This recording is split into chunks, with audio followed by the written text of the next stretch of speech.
hát phăng phăng asi câu lâu lại anh muốn nói chân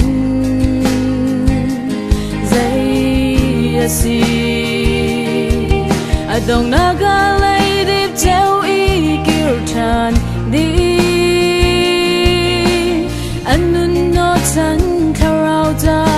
sao tu đục đặc biệt mi asi câu lâu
chân chân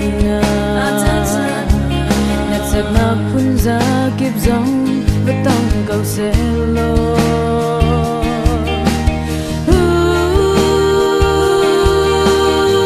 sao tu du biang nang lay lòng lòng dù ở heo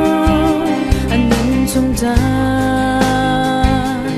tôi để